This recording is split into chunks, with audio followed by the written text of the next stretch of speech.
Welcome to त्रिशूल defence academy. I am BL Yadav. बच्चों, आज फिर से मैं सैम्पल पेपर 2 को लेकर हाजिर हूँ। ऑल इंडिया सैनिक स्कूल एग्ज़ाम को लेकर फिर से मैं हाजिर हूँ। ठीक है, जैसा कि आप लोग स्क्रीन पर देख रहे होंगे, मॉडल पेपर ऑल इंडिया सैनिक स्कूल एंट्रेंस एग्ज़ाम को लेकर मैं हाजिर हूँ।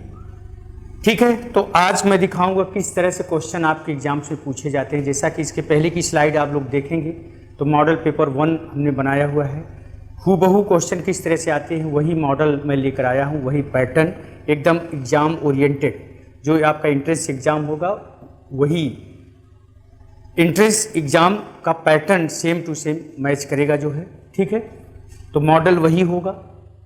तो आइए शुरुआत करते हैं। तो स्टार्टिंग हम कर रहे हैं कि फिल इन दी ब्लैंक से कर रहे हैं बच्चों। स्टार्टिंग हम कर रहे हैं कहाँ से? फिल इन दी ब्लैंक से कर रहे हैं। क्या है? He knows French and German beside. अब यहाँ पर ध्यान दीजिएगा, बिसाइड का मतलब बच्चों होता है पास में या बगल में। बिसाइड का मतलब आप कह सकते हैं कि बाय द साइड ऑफ, इसको कह सकते हैं क्या? बाय द साइड ऑफ होता है, इसका मतलब होता है by the side of, right. इसका मतलब होता है in addition to, in addition to. In addition to का मतलब के अतिरिक्त। तो ये कह रहा है कि he knows French and German besides Russian. ठीक है, यहाँ पर क्या होगा? बिसाइड्स होगा। बिसाइड का मतलब के अतिरिक्त होता है, के अलावा होता है, राइट। तो सेंस उसी का दे रहा है। तो राइट आंसर बी, 1 का बी। ठीक है, इसी तरह से फिल इन द ब्लैंक से क्वेश्चन आपको मिलेंगे जो है। दूसरा कह रहा है small pox has been eradicated dot dot India. तो इरेडिकेटेड फ्रॉम होता है इंडिया से सफाया करना। इरेडिकेट का मतलब जड़ से मिटाना होता है। तो क्या होगा? Small pox has been eradicated from India. यहाँ पर राइट आंसर जो होगा वो बच्चों, राइट आंसर आपका क्या होगा? बी होगा। B is the right answer. Eradicated from होगा। ठीक है, इसके बाद नेक्स्ट क्वेश्चन है इस तरह से, ही स्लिप्ड। अब यहां पर ध्यान दीजिएगा, ऑफ और फ्रॉम। ऑफ और फ्रॉम जो होता है वो जनरली दोनों सेपरेशन के लिए यूज होता है। सेपरेशन यानी अलगाव के लिए दोनों यूज होता है। लेकिन अगर सेपरेशन हमारा कैसा होगा? एक्सीडेंटल। अगर एक्सीडेंटल होता है, एक्सीडेंटल होगा तो हम आपको प्रिफर करते हैं। और नेचुरल होगा, अगर नेचुरल होगा या एक्सपेक्टेड होगा तो हम किसका प्रयोग करते हैं बच्चों? तब फ्रॉम का प्रयोग करते हैं। जैसे अगर हम यहां पर बोले कि he fell off the, sorry, he fell off the horse. ध्यान दीजिएगा, फेल ऑफ दी हॉर्स, तो वह घोड़े से गिर गया, यानी एक्सीडेंटल था, तो ऑफ। लेकिन अगर हम यहां पर ऐसे बोलें कि lips, lips are falling, lips are falling from, from the tree. पेड़ से क्या गिर रही हैं? पत्तियां गिर रही हैं। Lips are falling from the tree, पेड़ से पत्तियां गिर रही हैं। तो नेचुरल भी होता है, बसंत ऋतु में पत्तियां गिरती हैं। ठीक है, तो ये होता। तो यहां पर कह रहा है ही स्लिप, तो राइट आंसर ए होगा, he slip off the train. OFF आएगा। ध्यान दीजिएगा क्या आएगा? OFF आएगा, ऑफ का प्रयोग। ही स्लिप ऑफ यानी OFF। ठीक है, ये चीज ध्यान रखिएगा। तो एक्सीडेंटल के लिए हम OFF यूज करते हैं, नेचुरल या एक्सपेक्टेड के लिए हम फ्रॉम का प्रयोग करते हैं, राइट। क्लियर है? इसके बाद हम लोग आगे बढ़ते हैं। ही प्रीफर, ध्यान दीजिएगा बच्चों, प्रीफर जो होता है, प्रीफर और प्रीफरेबल,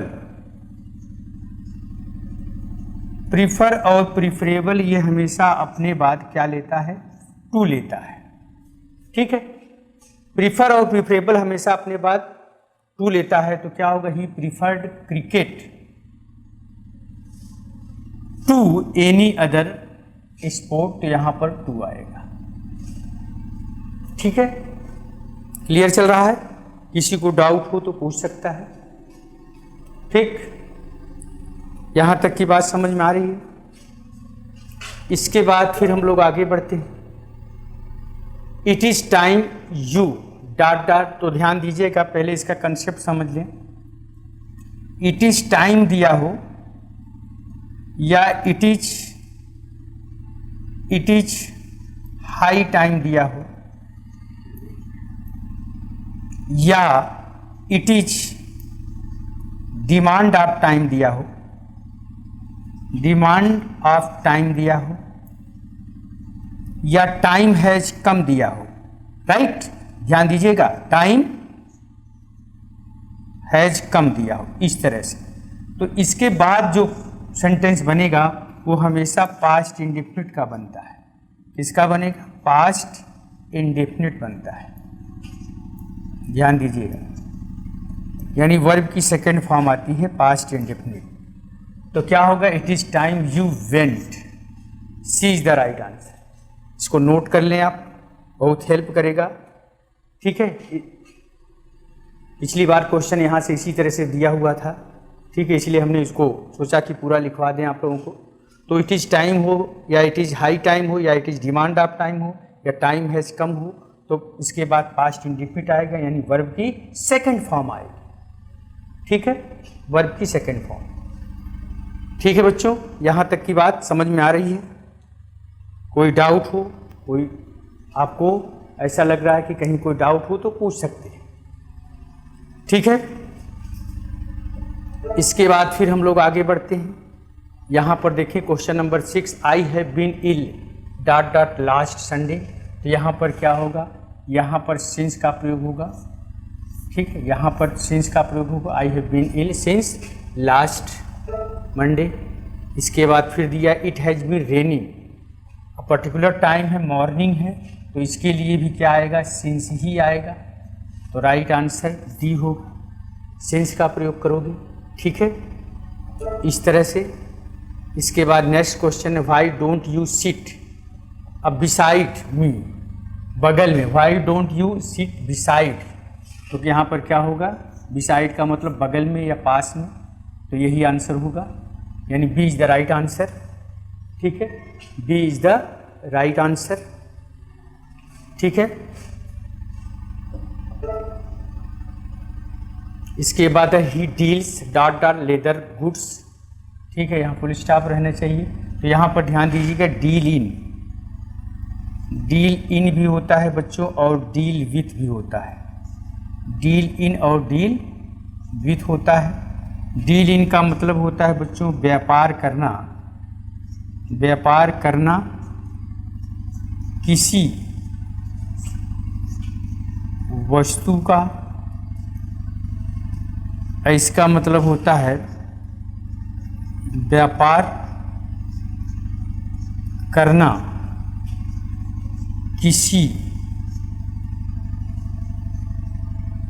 व्यक्ति के साथ, किसी व्यक्ति के साथ। बात समझ रहे हैं? तो यहाँ पर क्या होगा? ही डील्स इन होगा, यानी यहाँ पर क्या आएगा? इन का, ठीक? He deals in leather goods. Deal in व्यापार करना किसी वस्तु का और डील विद व्यापार करना किसी व्यक्ति के साथ, ठीक है बच्चों? इसके बाद फिर हम आगे बढ़ते हैं।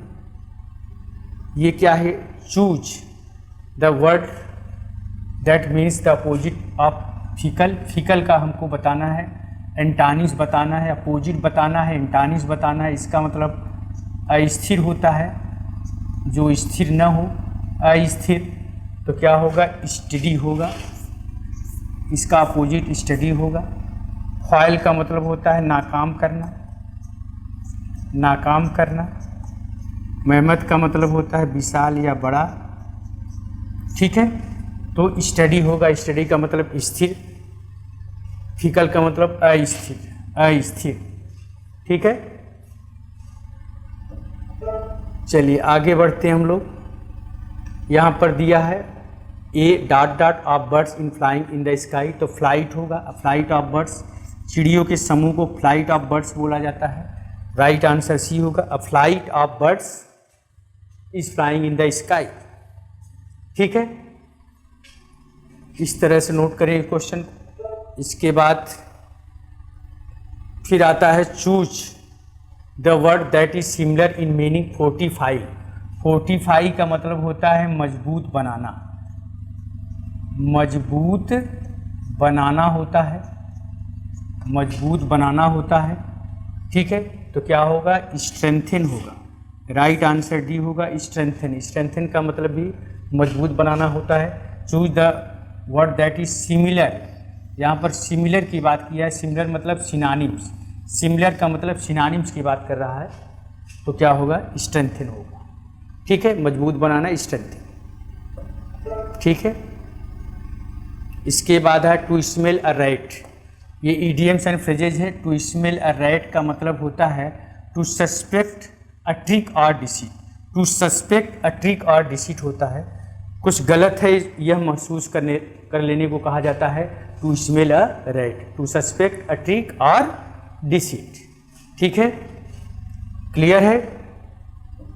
इसके बाद आगे हम लोग बढ़ते हैं। The word lovely is. अब लवली क्या है? नाउन है कि एडजेक्टिव है कि एडवर्ब है कि वर्ब है? तो ध्यान दीजिएगा यहाँ पर, अगर बच्चों ध्यान दीजिएगा, नाउन में जब हम यल वाई जोड़ते हैं तब क्या बनता है? नाउन में जब यल वाई जोड़ते हैं तो एडजेक्टिव बनता है। ठीक है, और हम जब एडजेक्टिव में यल वाई जोड़ते हैं तब एडवर्ब बनता है। तब क्या बनता है? एडवर्ब। जैसे लव नाउन है, अब्स्ट्रैक्ट नाउन है, लव में यल वाई जोड़ा तो क्या बन गया? लवली। ध्यान दीजिएगा, लवली ये एडजेक्टिव है। मदर में हमने क्या जोड़ा? यल वाई जोड़ा तो क्या बन गया? मदरली। अब ये एडजेक्टिव है, लेकिन अगर हम लिखें यहाँ पर एडजेक्टिव में ब्रेव, ब्रेव क्या है? एडजेक्टिव है, इसमें यल वाई जोड़ोगे तब एडवर्ब बनेगा, ब्रेवली। ध्यान दीजिएगा, ब्रेवली। स्मार्ट, स्मार्ट में यल वाई जोड़ा क्या बन गया? स्मार्टली बन गया। ठीक है, कंफ्यूजन क्यों होता है? क्योंकि लोग समझ लेते हैं कि जिसके अंत में यल वाई होता है वो सब एडवर्ब होते हैं, जबकि ऐसा नहीं है। ठीक है, जब नाउन में यल वाई जोड़ोगे, तो एडजेक्टिव बनेगा, और जब एडजेक्टिव में यल वाई जोड़ोगे तो एडवर्ब बनेगा। ये कंसेप्ट होता है। ठीक है, बात समझ रहे हैं? तो यहाँ पर देखिए लवली वर्ड जो है, लवली, अब लवली ये देख सकते हैं, लवली एडजेक्टिव है। ठीक है, लवली क्या है? एडजेक्टिव है। मेरे ख्याल से ये कंसेप्ट बच्चों समझ में आ गया होगा। ठीक है, क्लियर है?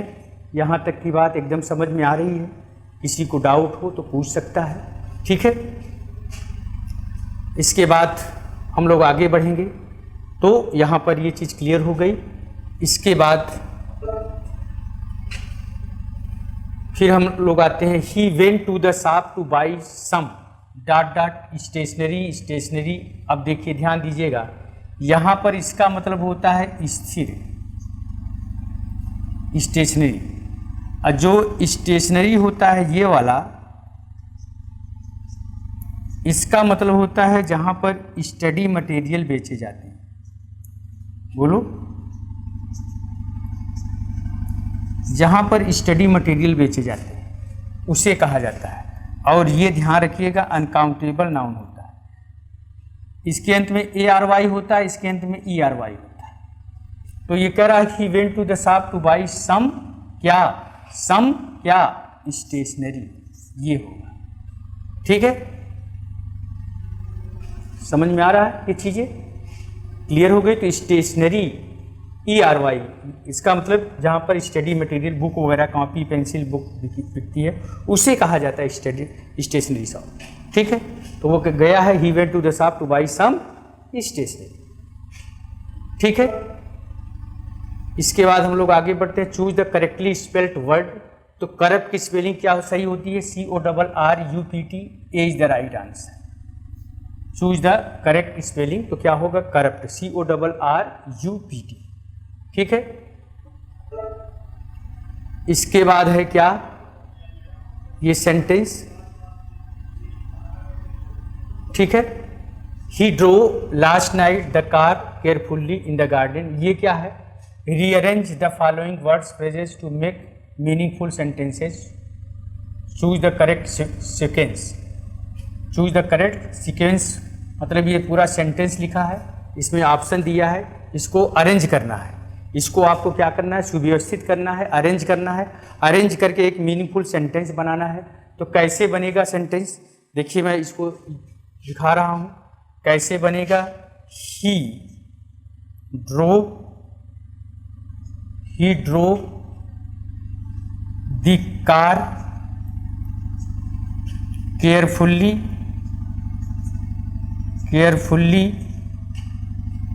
बोलिए इन द गार्डन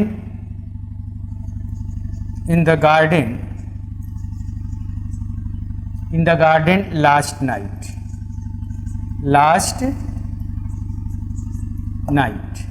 अब देखिए ये क्या है? ही ड्रो ए है, दी कार कहाँ है? ये है सी है, दी कार सी है। केयरफुल्ली कहाँ है? यहाँ पर है, ये डी है। इन द गार्डन ये ई है, ये ई है। और लास्ट नाइट कहाँ है? बी है, ये बी है, ठीक है, बी है।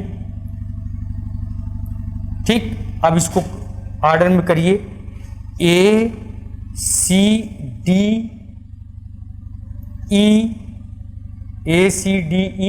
बी, ये अरेंज होकर आएगा। तो किसमें है? ए सी डी ई बी, यानी ये है, बोलिए A C D E B. Second, इस तरह से इसको अरेंज करोगे तो सही मीनिंग ये देगा। जो है यहाँ पर ये अरेंजमेंट गलत है, इसको सही करोगे, तो इस तरह से आएगा। ठीक है, बात समझ में आ रही है? इसको इस तरह से अरेंज करना है। ठीक है, क्लियर है बच्चों? यहाँ तक कोई डाउट हो तो पूछ सकते हैं। ठीक है, चलिए आगे बढ़ते हैं। इसके बाद ये भी है। अब देखिए, he cuts always the paper with scissors, तो इसको कैसे अरेंज करोगे? इस तरह से करो, he always adverb of frequency verb के बाद आती है। He always cuts the paper with scissors, इसको इस तरह से अरेंज करोगे। यानी ही क्या है? ए है, यहाँ पर देखो ही ए है, ऑलवेज कहाँ है? वो सी है, कट्स कहाँ है? वो बी है, दी पेपर आपका डी है, विथ सीजर्स क्या है? ई है। बोलिए, तो क्या होगा? ए सी बी, क्या अरेंज होगा? ए सी बी डी ई, तो किसमें है? ए सी बी डी ई, ए सी बी डी ई, ये है ए सी बी डी ई। हो राइट आंसर 4 होगा, ए सी बी डी ई। इस तरह से इसको आप लोग क्या करोगे बच्चों? अरेंज करोगे, इस तरह से अरेंज करोगे। ठीक है, क्लियर? अब इसके बाद फिर हम आगे बढ़ते हैं। This is good for school, तो यहाँ पर क्या होगा? साइट होगा, इसका मतलब होता है स्थल, स्थान होता है। तो यहाँ पर C is the right answer, SITE, site. ठीक है, साइट को फिलअप करोगे। यहाँ पर किसको फिलअप करोगे? साइट को फिलअप करोगे। दिस इज गुड, साइट का मतलब स्थल होता है, स्थान होता है। CITE साइट का मतलब होता है, CITE साइट का मतलब हवाला देना होता है। SIGST दृश्य के सेंस में। ठीक है, इसके बाद है the furniture ... to be delivered today. देखिए फर्नीचर जो है बच्चों, ध्यान रखिएगा, फर्नीचर ये हमारा अनकाउंटेबल नाउन होता है, और ग्रामर कहती है क्या कि uncountable noun always takes singular verb क्या लेता है? हमेशा और हमेशा ये सिंगुलर वर्ब लेता है, ठीक है। और फर्नीचर चूंकि अनकाउंटेबल नाउन है तो हमेशा क्या लेगा? सिंगुलर वर्ब लेगा, इसलिए ये नहीं हो पाएगा, ये नहीं हो पाएगा, ये नहीं हो पाएगा। Right answer D, D is the right answer, D is the right answer, ठीक है। यहाँ पर D is the right answer, ठीक है। क्लियर है इस तरह से। इसके बाद फिर हम लोग आगे बढ़ते हैं तो ये पैसेज है, ये पैसेज भी आपके एग्जाम्स में आता है, एक पैसेज जरूर पूछा जाता है, ठीक है, ध्यान रखिएगा। ये क्या कह रहा है? बंसीलाल ट्रेन वाज लेट, ये कह रहा है कि जो बंसीलाल की ट्रेन थी, मैं मीनिंग बता दे रहा हूँ, बंसीलाल ट्रेन वाज लेट, उसकी ट्रेन लेट थी, and it reach Bombay a little after midnight, और वो कब पहुँची? अर्धरात्रि में पहुँची। It was his first visit, वो उसकी पहली विजिट थी बॉम्बे के लिए, to the city, and he didn't know where to go, और उसको ये पता नहीं था कि उसे कहाँ जाना है।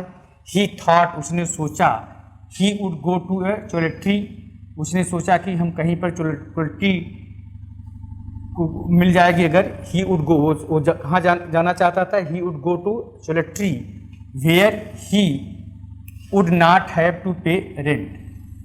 तो टोलेट्री का मतलब होता है धर्मशाला, जिसको कहा जाता है।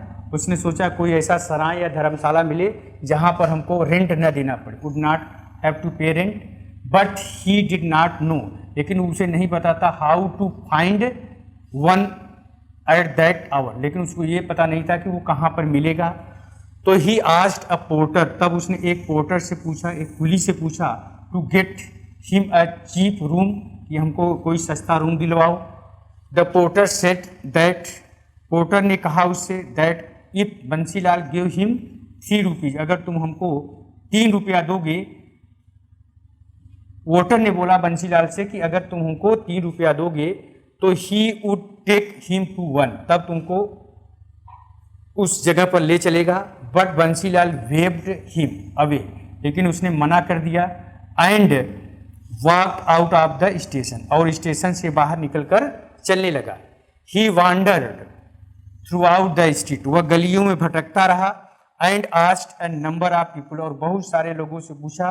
But could not find a room, लेकिन कोई रूम उसको नहीं मिला, सस्ता रूम उसको नहीं मिला, चीप इनफ फॉर हिम, उसके लिए। He set down on a park, तब वो जाकर पार्क में एक बेंच पर बैठ गया। To think what he should do next, तब वो वहाँ पर जाकर पार्क में बेंच पर बैठकर वो सोचने लगा कि अब हमको क्या करना चाहिए। For him he set down on a park bench to think what he should do next, अब आगे क्या करना चाहिए। ही वॉज वेरी टायर्ड, वो बहुत थका हुआ था। एंड फेल एस्लीप, और वहाँ पर वो बेंच पर सो गया, ठीक है, sleep on the bench. He woke up the next morning, वो बहुत थका हुआ था इसलिए ऐसा सोया। He woke up in the next morning, दूसरी सुबह जगह। स्टिफ इन एवरी लिम्स, क्योंकि वो बेंच पर सोया हुआ था इसलिए उसके पूरे शरीर में अकड़न आ गई थी। बट ही स्माइल, लेकिन वो मुस्कुराया। व्हेन ही रियलाइज, जब उसको ये आभास हुआ कि that it was the cheapest night, यह हमारी सबसे सस्ती नाइट थी, क्योंकि हमको पैसा नहीं देना पड़ा लॉजिंग के लिए। That he had ever had, ठीक है, तब उसको बड़ा अच्छा महसूस हुआ कि हमको पैसा नहीं देना पड़ा, सस्ते में रात बीत गई, ठीक है, ये है पैसेज। तो अब क्या कह रहा है? In the passage the word choultry, choultry का मतलब क्या होगा? शुड मीन्स, इसका मतलब क्या होगा? High motel, a expensive hotel, a free resting place, a road side eating shop. तो यही होगा राइट आंसर, ये होगा। तो sorry, right answer C, C is the right answer. क्या होगा? अ फ्री रेस्टिंग प्लेस, क्या होगा? अ फ्री रेस्टिंग प्लेस, ठीक है, C is the right answer, C is the right answer. इसके बाद फिर आया question number 22। The porter refuse to help Bansilal because, porter ने मना कर दिया बंसीलाल को सहायता करने के लिए।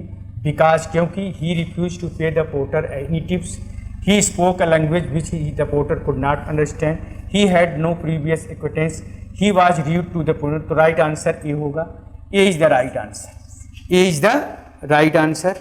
ठीक है, right answer, he refuse to pay the porter any tips, A is the right answer.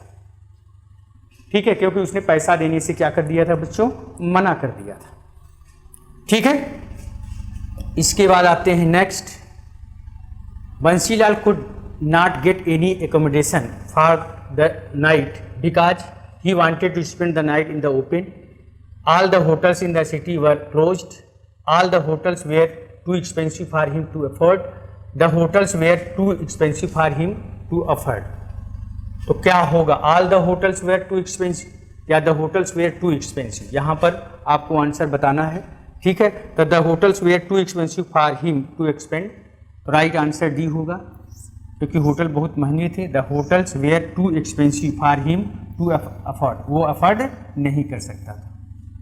The hotels were too expensive for him to afford, right answer D, D is the right answer. ठीक है, इसके बाद है the night long in the open, the night long in the open, लंबी रात उसने open खुले आसमान में बिताया, क्यों बिताया, the night long in the open मतलब क्या होगा, give him aches all over his body, उसकी वजह से उसके शरीर में क्या आ गए थे, एसेज आ गए थे, दरारें पड़ गई थी, राइट आंसर सी होगा, सी इज द राइट आंसर, क्योंकि बेंच पर लेटा हुआ था तो शरीर में दरारें पड़ गई थी। ठीक है, वैसे यहाँ पर रेसेज भी होना चाहिए था। ठीक, यहाँ पर रेसेज लिखना चाहिए था, give him rashes all over his body, rash का मतलब होता है दरारें पड़ना, लेकिन यहाँ पर क्या लिखा गया है, एसेज लिखा गया है। एसेज का मतलब भी वही दरारें का ही सेंस देता है। इसे किसी बेंच वगैरह पर अगर आप लेटोगे तो शरीर में थोड़ा सा दरार रेसेज पड़ जाते हैं। ठीक है, वही उस मीनिंग में कह रहा है। तो राइट आंसर यहाँ पर क्या होगा, give him aches all over his body, C is the right answer. इसके बाद हम लोग आते हैं next question, from the passage Bansilal emerge as, Bansilal क्या था, ये पैसेज कहना चाह रहा है। तो बंसीलाल क्या था, from the passage Bansilal emerge as a thrifty person था, वो कंजूस व्यक्ति था। कैसा व्यक्ति था, कंजूस व्यक्ति था, अ थ्रिफ्टी पर्सन। कैसा पर्सन था, अ थ्रिफ्टी पर्सन। एक्स्ट्रा वेगेंट का मतलब तो खर्चीला हो जाता है, लेकिन वो कंजूस था, इसीलिए किसी होटल में नहीं गया, अ थ्रिफ्टी पर्सन। ठीक है, राइट आंसर क्या होगा, अ थ्रिफ्टी पर्सन, यानी D is the right answer. ठीक है बच्चों, तो इस तरह से क्वेश्चन आपके एग्जाम से पूछे जाते हैं, एकदम हूबहू यही पैटर्न मैं लेकर आता रहूँगा। इसी तरह से आप लोग तैयारी करें, 100% आपका एंट्रेंस एग्जाम में सिलेक्शन होगा। ठीक है बच्चों, तो आज यहीं तक, जय हिंद। जहां बनते हैं देश के गौरव, इंडिया का एकमात्र ऐसा कोचिंग इंस्टीट्यूट जहां कैडेट्स को ट्रेन किया जाता है आने वाले डिफेंस एग्जाम के अनुसार। अगर आपका भी सपना है भारतीय सेना में शामिल होकर देश की सेवा करने का, तो आज ही ज्वाइन करें त्रिशूल डिफेंस एकेडमी।